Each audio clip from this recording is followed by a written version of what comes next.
आपको दवाई की जरूरत पड़े या ना पड़े, बट आप इन जानकारियों को इकट्ठा करके रखिए, जिससे कि भविष्य में आपको किसी समस्या का समाधान करने में आसान हो। नमस्कार दोस्तों, जो भी फौजी है वो जरा ध्यान से सुने और कान खोलकर सुन लें, क्योंकि अगर आप रिटायर हो रहे हैं या रिटायर हो चुके हैं तो दोनों के लिए बहुत महत्वपूर्ण जानकारी है। प्रोसीजर ये कहता है कि जब आप रिटायर हुए उस दिन जाके आप अपनी नजदीकी पॉलीक्लिनिक OIC के सिग्नेचर कराना, तब वो ऑथेंटिकेटेड हो पाएगी। उसको सही कराना, जैसा नाम आपके डॉक्यूमेंट में है वैसे आपके आधार कार्ड में होना चाहिए, तब आपको यहाँ की सुविधा मिल पाएगी। नहीं तो फिर बाद में आप एफिडेविट बनवा के चेंज कराओ, बड़ी दिक्कतें होती हैं। अगर आप ये सब कार्रवाई करके रखे हैं, अपना नजदीकी ECHS से साइन करा लिए, फिर आप उस टेम्परेरी स्लिप को कहीं भी इंपीरियल हॉस्पिटल में या ECHS में आप इलाज करा पाएंगे, कोई भी दिक्कत। अब लोगों को मैंने देखा वो सही नहीं कराए और भागते भागते आते हैं कि सर मुझे तो दवाई चाहिए, दवाई देखा तो उसमें टेम्परेरी स्लिप में साइन ही नहीं है। अब बोलते हैं मैं क्या भूतपूर्व सैनिक नहीं हूँ। ये सब प्रॉब्लम, भाई हम सैनिक हैं, हमने सेवा दी है, लेकिन हमारे कागज सही होने चाहिए तब तो हमको सेवा मिलेगी। अब आपने कार्ड कलेक्ट नहीं किए, कार्ड कलेक्ट किए, कार्ड आपके पता है कि आपको नजदीकी ECHS में आते हैं, नहीं तो आपके स्टेशन हेडक्वार्टर में आएंगे। कार्ड अपना कलेक्शन स्टेशन हेडक्वार्टर कर ले जाके, और कार्ड को लेके नजदीकी ECHS आके वहाँ एक्टिवेट कराना बहुत जरूरी है। वहाँ एक पासवर्ड बनता है, वो पासवर्ड बनता है 6 डिजिट का, वो आपको याद होना चाहिए, तब आप वो कार्ड को ऑल इंडिया में लेके इलाज करा पाएंगे। पूछना चाह रहे हैं जैसे कि कार्ड्स हैं पूरे मेंबर्स के हैं, जैसे तो उसमें इंडिविजुअल खुद अकेले आएगा तब भी जाएगा, जैसे मदर का है? नहीं, इंडिविजुअल सबके आधार कार्ड लेके आएगा, ठीक है, और अपना PPO लेके आएगा, अपनी डिस्चार्ज बुक लेके आएगा। ये सब चेक किया जाता है कि भाई, क्योंकि वो जन सेवा केंद्र से एप्लीकेशन डाली जाती है तो उसमें कुछ भी पढ़ सकता है, लेकिन आपकी PPO और आपका डिस्चार्ज बुक ये हमारे डिफेंस से मिलता है तो वो ऑथेंटिकेटेड है, तो उससे चेक किया जाता है कि ये सब सही है कि नहीं। अगर उसमें कुछ गड़बड़ी है तभी तो बता रहे, वो सब सही होना चाहिए। कुछ बच्चों के लिए नए नियम आए हुए, जो 18 साल से ऊपर बच्चे हैं, है ना, उन्हें पता नहीं होता कि उसे एनुअल वैलिडेशन कराना है, माता पिता का उसकी इनकम सर्टिफिकेट लगाना देना है, तब वो ऑथेंटिकेट होगा। तो कहने का मतलब है कि नजदीकी ECHS से जाके जानकारी लेते रहें क्या अमेंडमेंट हो रहा है, नहीं तो कभी कोई बीमारी लगेगी फिर कार्ड लेके भागते, परेशानी। मतलब 18 साल से जो भी ऊपर बच्चा है उसको हर साल आके वैलिडेट कराना। हाँ, 15 महीने के बाद, हर 15 महीने के बाद उसकी इनकम सर्टिफिकेट या पैन कार्ड लगा के फॉर्म 16 दे के ये साबित करना होता है कि ये पेरेंट के ऊपर डिपेंडेंट है। आपको ये सुविधा है, आप ऑल इंडिया में कहीं भी जा सकते हैं। अच्छा, कोई भी इलाज आप कहीं भी करा सकते हैं, ऑल इंडिया। यहाँ से रेफर कराना, आप अपनी मर्जी का मतलब रीजनल सेंटर चुन लीजिए, उस हॉस्पिटल में जाके इलाज करा जो हमारे, बट वो वहाँ के इम्पेनल होना चाहिए। लोगों की बड़ी कंप्लेंटें होती है कि साहब वहाँ हमें सही से बर्ताव नहीं किया गया, हमसे पैसा ले लिया। ये कंप्लेंट छोटी छोटी, आज उसके ऊपर विषय पे हम डिस्कस कर रहे हैं कि हम पे पैसा मांग रहे हैं। वहाँ पे कुछ जांचें हैं, 2000 तक की जांचें उस रेफर में मुफ्त में हो जाती है। अगर उसके अलावा कुछ जांच महंगी है तो उसके लिए अलग से रेफर मांगा जाता है, स्पेशल रेफर दिया जाता है। हाँ, स्पेशल रेफर दिया जाता है, वो लिख के देगा। वहाँ का इंपीरियल हॉस्पिटल बोलेगा साहब या तो इसके पैसे पड़ेंगे, नहीं तो आप उसको ले तो पैसे हम क्यों देंगे। हम फिर नजदीकी ECHS में जाएंगे, वहाँ से दोबारा रेफर बनाएंगे कि साहब ये एडवाइस किया गया, इसके मुझे रेफर दे दीजिए, वो हम जब जमा करेंगे तो हमारा मुफ्त देंगे। बोलो। अच्छा, कुछ और भी ज़्यादा महंगे हैं जो उसमें ECHS में आते ही नहीं है, कुछ ऐसे भी हैं? कुछ चीज़ें ऐसी हैं जो कि ECHS के प्रोसीजर में इंक्लूड नहीं है, तो उसके लिए एक अप्रूवल फॉर्म देते हो लोग।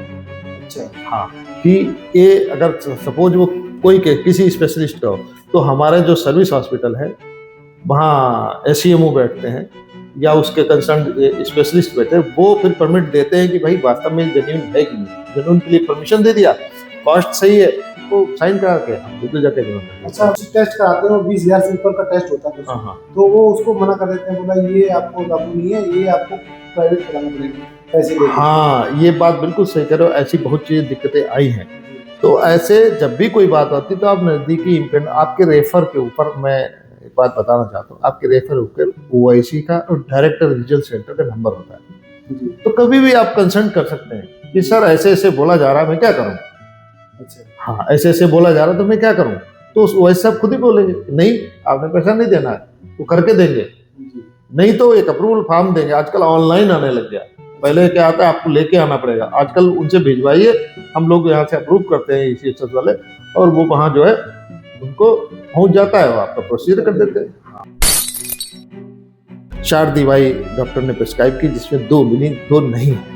उनके लिए बहुत लोग परेशान होते हैं कि मैं इतनी दूर से आया हूँ। उसके लिए तो लोगों ने कई कंप्लेंट है उस पे, बहुत बिल उस पर डाल दिया है, फेसबुक पर डाल दिया, हाँ, किसी पर डाल दिया। हाँ कि तो मैं आपको यही चीज क्लियर करना चाहता हूँ कि इसमें परेशान होने की जरूरत नहीं। परेशान होने की जरूरत, गवर्नमेंट ऑफ इंडिया ने हमें 2-3 प्रोसीजर दे के रखे हैं कि आप ये नहीं तो ये कर सकते, ये नहीं तो उसके लिए देखो। एक तो क्या होता है कि ALC उन्होंने प्रोवाइड की है।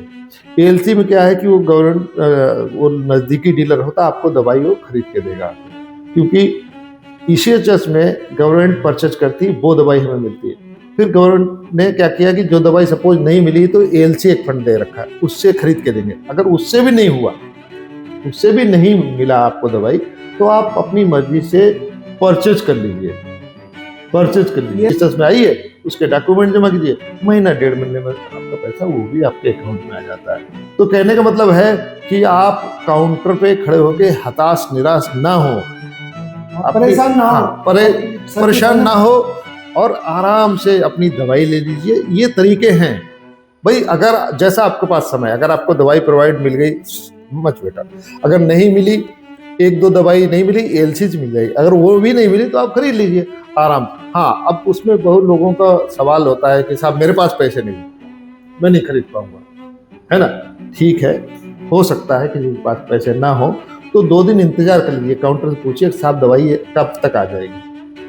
वो भी होता है कि आज नहीं आएगी तो कल आ जाएगी, आप कल ले लीजिए आके। यहाँ पे डिमांड कर दो, डिमांड हाँ, क्या 1-2 दिन में आ जाएगी आपकी। 70 साल से ऊपर आप डायरेक्ट जाके, यहाँ से रेफर की जरूरत नहीं, सीधे चले जाइए और अपना कार्ड लेके जाइए, आपको OPD दिखाई जाएगी। OPD है, ECHS 100 किलोमीटर दूर है, कोई हॉस्पिटल नहीं है।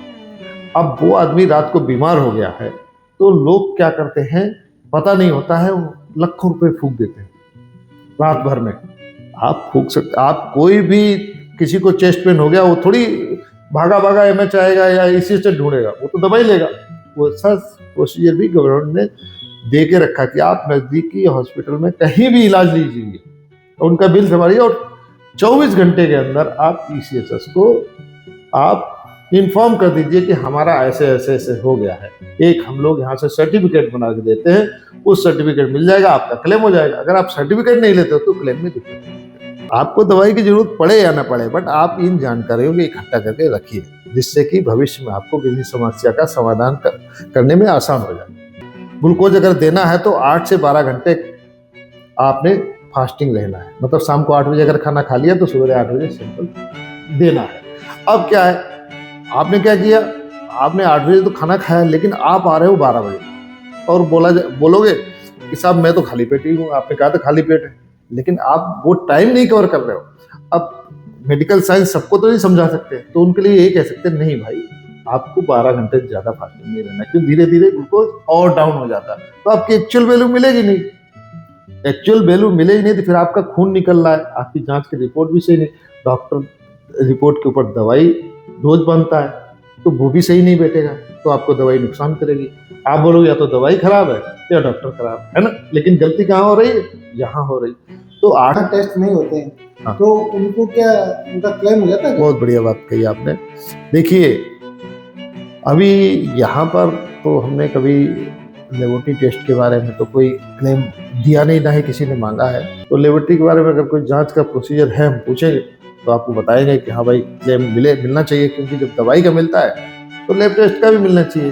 दवाई के लिए लोग परेशान होते हैं, और मैंने कई बार देखा है ECHS में आके इसी दवाई के लिए झगड़ा करते हैं कि हम भाई पैसा क्यों लगाएं, ये आपने जो दवाई मिल रही है, एक दवाई मिल रही है, हॉस्पिटल करके आ रहा है, हमारी तो सेवा की है, लेकिन ये लोग परेशान कर रहे हैं हमें। लेकिन अब इनकी गलती नहीं है, जब दवाई चैनल वाइज आती है जिस प्रकार से वो आई है तो उसका इलाज उन्होंने निकाला है, और ऐसा नहीं कि आप परेशान हो रहे हैं, ये लोग परेशान नहीं हो रहे हैं। सुविधाएं देने के लिए दिन रात लगे रहते हैं और सोचते हैं कि क्या करें कि उनको सुविधाएं मिल जाए। जैसे सुविधा जैसे उन्होंने की वो आप लोगों को देखते हुए की दवाई नहीं मिल रही थी, इसलिए। और एक सुविधा अभी की जा रही है NA मेडिसिन की, या 70 साल से ऊपर जो लोग हैं, जी, जो वरिष्ठ नागरिक हैं, उनके घर में दवाई भेजने की, या जो विकलांग है जी। उनके घर में दवाई भेजी जाएगी अभी। अच्छा, हाँ, ये अभी होने वाला है, कहीं कहीं हो भी गया और यहाँ भी शुरू कर रहे हैं हम जल्दी। जब तक जानकारी नहीं होती तो हमको लोग यही बोलते हैं कि यहाँ चक्कर बहुत काटना पड़ता है। जानकारी हो जाती तो बड़ी चीजें इजी हो जाती हैं। तो जानकारी हासिल करो, बहुत अच्छी सुविधा है और इसका लाभ। इंफॉर्मेशन बहुत ही जरूरी एक अस्त्र है एक तरह का, और इससे आप किसी चीज का भी आप इलाज कर सकते हैं और बीमारी को मार सकते हैं। ECHS से संबंधित कोई भी इंफॉर्मेशन अगर आप चाहते हैं, मैसेज लिखें, आपको किस प्रकार की और जानकारी चाहिए, करेक्ट। तो मैं आपको वो इंफॉर्मेशन लेके आऊँगा। सर हैं, नहीं तो OIC साहब हैं, इनसे मैं जानकारी लूँगा और आप तक पहुँचाऊँगा। तो इसी के लिए आपका बहुत बहुत धन्यवाद सर। धन्यवाद। नमस्कार। नमस्कार। नमस्कार।